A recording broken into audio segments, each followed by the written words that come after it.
Witness the continuation of the battle for Springfield when Cobra Commander gains the upper hand and loses it, but may get it back again. Which army will wind up on top, and who will fall in the heat of battle? Let's find out in our review of G.I. Joe, A Real American Hero number 311 from Image Comics and Skybound. See you in 3. Welcome back to Comical Opinions. This is our review of G.I. Joe, A Real American Hero number 311. Talk about a tug-of-war of action. Writer Larry Hama pulls out all the stops to ensure there's no sure winner in the battle for Springfield, as momentum shifts from one side to the other in a non-stop battle comic. At this point, the winner is anyone's guess, and I am not placing any bets. But before we dig into the current issue, let's recap what happened last time and hang on to your hats because a lot happened. Last we left the Joes in G.I. Joe, A Real American Hero number 310, all forces converged in the battle for Springfield. Scarlet and the ninja team snaked their way through the town, but the group was sidetracked when Dawn Moreno encountered the policeman who killed her parents.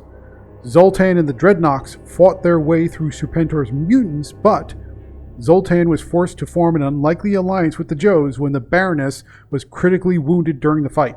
Meanwhile, Serpentor left Cobra Island to lead his forces in battle personally, and Cobra Commander may have a big surprise waiting for Serpentor as his mutant army approaches the sports field in the middle of town. On top of all that, if that wasn't enough, the Joe Recon team who escaped Cobra Island had in their possession the frozen clone of the original Serpentor. So that brings us to the current issue.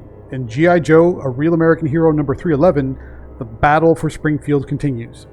Murphy Law states that whatever can go wrong will go wrong, but in this case, luck is on Cobra Commander's side. His gambit to lure the mutant army onto the school field with a fake tactical retreat works, and the mutants are decimated by an air assault from Cobra Commander's forces. Larry Hama proves to be the master of suspense when he appears to show readers that victory is assured for one team before snatching victory away to head in another direction. If you thought this battle would be an easy win, you are 100% mistaken. Elsewhere, the unlikely partnership of Joe Ninjas and Dreadnoks arrives at the Springfield Hospital. Zartan shapeshifts into the visage of Cobra Commander and orders the staff to put all resources into tending the Baroness's injuries. Meanwhile, Cobra Commander orders his flying assault to wipe out the remaining mutants when suddenly the aircraft are attacked by Serpentor's Night Ravens. Reinforcements have arrived to turn Cobra Commander's fake retreat into a real one. Larry Hama leans heavily on the last-minute twist to keep the ebb and flow of battle going as long as possible.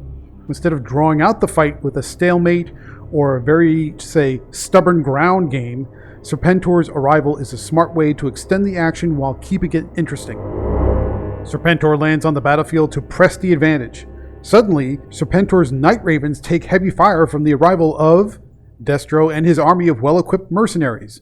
The issue concludes with more mutants, more mayhem, and two military leaders facing off in single combat on the battlefield. Overall, G.I. Joe, A Real American Hero number 311 exemplifies everything you want in a hard-fought military action comic. Hama's authentic battle tactics and energetic plot make the issue the war comic to beat, even if it has a slight sci-fi twist. Let's switch gears for a second and talk about the art. The great Chris Mooneyham has returned in the nick of time to lend his artistic talents to the infernal heat of battle in the most thrilling issue to date. Mooneyham's talent for eye-catching details, hyper-expressive gestures, and dramatic shading are in top form, so this looks fantastic, and it's a perfect match for Larry Hama's script. Let's take a step back and look at the big picture. There's an obvious question that you got to get out of the way. With the release of the Energon Universe's version of G.I. Joe number 1, which came out last week, readers may wonder how the two series connect with each other, and more importantly, which one is better. To answer the first question first, each series exists independent of the other in separate timelines or universes, however you want to mentally picture it. They have nothing to do with each other other than they share the title and the same character, so there is no overlap. As for the second question, well, in this reviewer's opinion, nothing beats the original. Final thoughts, what do we think about G.I. Joe, A Real American Hero number 311? It takes readers on a wild ride as the battle for Springfield rages, with the momentum shifting to and fro at a moment's notice. Larry Hama gives you all the hardened battle action you can take, and the return of Chris Mooneyham results in a comic that's never looked better. Therefore, G.I. Joe, A Real American Hero number 311 earns a 9 out of 10. If you're into war comics with heavy battle action, it doesn't get any better. But what do you think? If you read last week's G.I. Joe from the Energon universe, how does it stack up to A Real American Hero? Leave a thumbs up if you found this review helpful, and drop a comment below with your prediction of who will win the battle for Springfield. Also, remember to click on the link in the description to read the written review, check out the variant covers and preview pages, and buy this comic to help support the channel. Of course, your support is always greatly appreciated. So thank you very much for joining, and stay tuned through the outro for more reviews just like this one.